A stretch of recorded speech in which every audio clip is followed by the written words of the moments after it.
तमाम तरीन समात आज बतौर chief justice of Pakistan justice Qazi Faiz Isa साहब का पहला दिन है और इस वक्त फुल कोर्ट मीटिंग जो है वो जारी है, जिसमें बहुत से अहम मामला डिस्कस होने और उसके बाद अहम तरीन केस की समात, अहम तरीन practice and procedure bill, supreme court के प्रैक्टिस एंड प्रोसीजर बिल की समात आज होगी और उम्मीद या इम्कान यही जाहिर किया जा रहा है कि आज इस मामले को निपटा दिया जाएगा।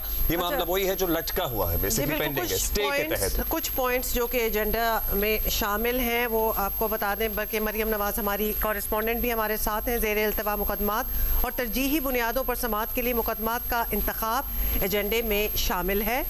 उसके अलावा अफामी मफाद के मुकदमात की कार्रवाई टेलीकास्ट करने का मामला एजेंडे में शामिल है। ये सारी वो चीज़ें हैं जिन पे बात होनी है, जिस पे इस वक्त मीटिंग चल रही है। अच्छा, हम दोबारा से practice and procedure bill pay आते हैं। मरियम, हम डिस्कस कर रहे थे, एक तो डाइसेक्टिंग द पावर या फिर एक जो अथॉरिटी होती है किसी एक ही ओहदे या एक ही कुर्सी तक महदूद रखना, उसको तकसीम करना और उसी के तहत बेहतर फैसले सामने भी आ सकते हैं। एक तो वो मामला है कि चाहे सुमोटो का इख्तियार हो या बेंचेस की तश्कील का मामला हो, ये 3 सीनियर तरीन जजेस पर मुश्तमिल होगा। अगर 3 में इख्तलाफ भी है तो अक्सरियती राय का जो फैसला है वो माना जाएगा। फिर एक और अपील वाला मामला भी है 184(3) के तहत। सो अगर हम इसे समराइज करें, क्योंकि बहुत ज़्यादा हमने डिस्कशन फैलाई है, 3 अहम पॉइंट्स क्या हैं इस प्रैक्टिस एंड प्रोसीजर बिल के, जिस पे पहले भी बात हुई और आज दोबारा बहस का इम्कान है। इसके जो मेन 3 पॉइंट्स हैं जो कि बहुत ज़्यादा डिस्कस होते रहे कोर्ट के अंदर भी और मीडिया में भी, उसमें नंबर 1 तो ये है कि 3 जो है वो जजेस की, सीनियर तरीन जजेस की एक कमेटी होगी जो कि आर्टिकल 184(3) के तहत आए मुकदमात की समाअत और तकर्रुर के लिए का जो है वो फैसला करेगी। उसमें उसका तरीक़ेकार ये होगा कि कमेटी के सामने वो केसेस आएंगे, वो डेलिब्रेट करेंगे और फिर जो कमेटी की मेजॉरिटी होगी, यानी 2 जजेस अगर समझते हैं कि इस केस को समाअत के लिए मुकर्रर होना चाहिए या ये किसी एक मामले के ऊपर हमें सुमोटो लेना चाहिए, तो जो 2 जजेस की मेजॉरिटी या फिर तीनों की मेजॉरिटी जो फैसला करेगी उसके तहत जो है वो सुमोटोज लिए जाएंगे या मुकदमात समाअत के लिए मुकर्रर किए जाएंगे। नंबर 1 ये।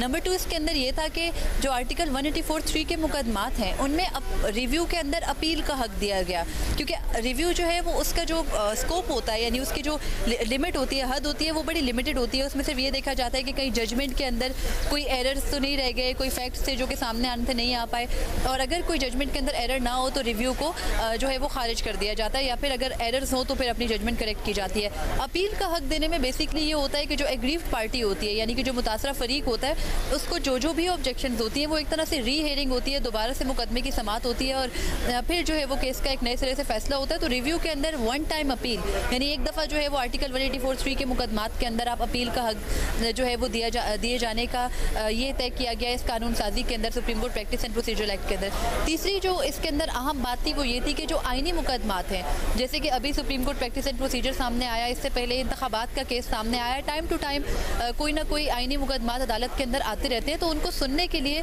जो कम से कम जजेस की तादाद होगी वो 5 होगी। और अगर अदालत समझती है कि कोई बहुत ही ग्रेव किस्म का कॉन्स्टिट्यूशनल इशू है, कोई बहुत अहम चीज़ है, तो उसके अंदर वो फुल कोर्ट भी बना सकते हैं। तो ये जो है ये कुछ मेन चीज़ें थी। उसके अलावा कुछ तकनीकी चीज़ें भी थी कि जो वकील होता है मरकज़ी केस के अंदर वो तब्दील किया जा सकता है जब आप रिव्यू फाइल करें। उसके अलावा 30 दिन के अंदर किसी भी मुकदमे में जो मुतासरा फरीक है वो अपील फाइल कर सकते हैं। तो ये कुछ छोटी छोटी चीज़ें भी थी, लेकिन मेन पॉइंट्स 3 ही थे। एक वो सीनियर तरीन 3 जजेस की कमेटी, नंबर 2 रिव्यू में जो है वो अपील का हक, और नंबर 3 ये कि जो आइनी मुकदमात हैं उनके लिए कम अज़ कम जो बेंच 5 रुकनी बेंच या फिर फुल कोर्ट 5 होनी चाहिए, यानी लार्जर बेंच जो है वो उनके समाअत करेगा। अच्छा, वैसे तो 17 अगर ज़रूरी समझे तो फुल कोर्ट भी तश्कील दिया जा सकता है। 17 रुकनी फुल कोर्ट होता है, 17 जजेस पर मुश्तमिल है हमारी सुप्रीम कोर्ट। लेकिन आज की इस समाअत में फुल कोर्ट में कितने जजेस होंगे, कितने, आई गेस 14 या 15, आप हमें बता सकती हैं एग्जैक्ट तादाद?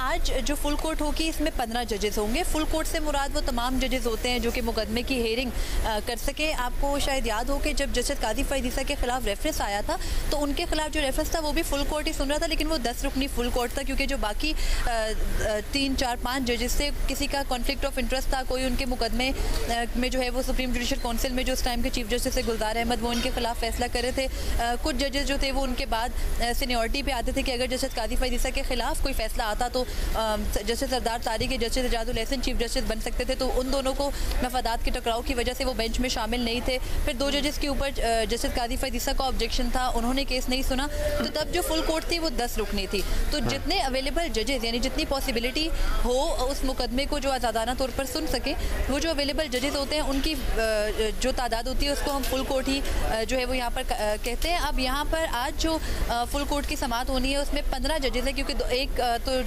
जो साबिक चीफ जस्टिस हैं उमर अता बंदयाल, उनकी सुबकदोशी के बाद एक सीट खाली हुई, उसके अलावा एक सीट पहले से ही जज की सुप्रीम कोर्ट में खाली थी। इस तरह से जो पूरी तादाद है जजेस की वो 15 है, और 15 रुकनी बेंच ही आज supreme court practice and procedure act के खिलाफ दरख्वास्तों पर समाअत करेगा। ऑलराइट जी, दैट वुड बी इंटरेस्टिंग, क्योंकि इससे पहले जो 8 रुकनी बेंच जिसने स्टे दिया हुआ है सारे मामले पे, उसमें 7 जजेस दोबारा से 15 रुकनी बेंच का हिस्सा होंगे। Thank you Mariam for being with us. हमने आपसे तफसील से जरा बात की, थोड़ी देर में हम आपको बात करते रहेंगे, हम आपको तंग करना छोड़ेंगे नहीं, थोड़ी देर में दोबारा आएंगे और आप वहाँ हैं, आप हमें अपडेट्स दे सकती हैं। And that would be interesting to see कि आज जो 7 जजेस जो पहले से एक और बेंच का हिस्सा थे, जिन्होंने अपना माइंड तकरीबन बता दिया है, क्या वो अपना माइंड तब्दील करते हैं आज की समाअत में?